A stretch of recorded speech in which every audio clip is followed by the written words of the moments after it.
The second part of the question was religious freedom and rights. What is the Islamic perspective on protecting minority rights in a predominantly Muslim country like Bangladesh? How should Muslims in Bangladesh respond to challenges related to religious freedom and interfaith harmony?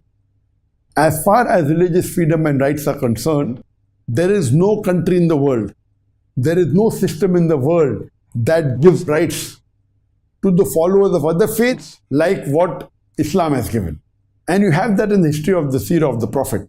You have the history in the seerah of the Khulafa Rashidin, whether it be Hazrat Abu Bakr, Hazrat Umar, Hazrat Usman, Hazrat Ali, may Allah be pleased with them all. So, in Islam, the non-Muslims are secured. Allah says in the Quran, in Surah Baqarah, chapter number 2, verse number 256, La ikrah fid deen, there is no compulsion in religion. Truth stands out clear from error. So, in Islam, there is no compulsion. So, in Islam, suppose if there is a religious structure, whether it be church, whether it be a synagogue, whether it be a temple, they are safe. Unless it's creating a fitna, that's a different case.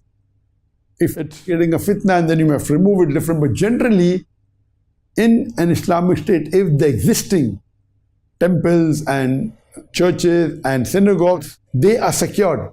You aren't allowed to attack it, you aren't allowed to destroy it. Unless it's creating a fitna, that's a different question.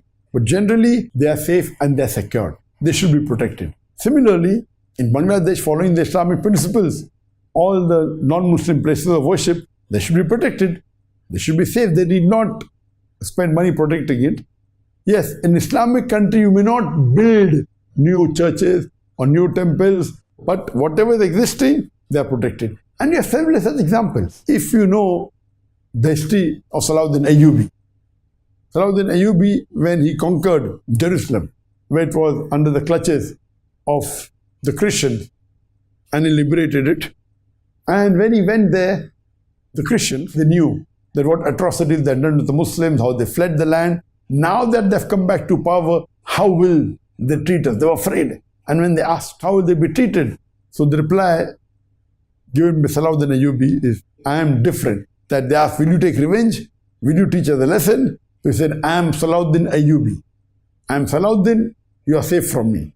And he saw to it that he gave them all their rights and they were secured. A non-Muslim in a Muslim political system is secured. They are safe. And as far as religious freedom is concerned, but naturally I am of the opinion of whether it be Saudi Arabia, the Gulf countries, they do not allow propagation of other religions. And I agree with that. If you know something is wrong, you will not allow that thing to be taught. For example, all of us know maths.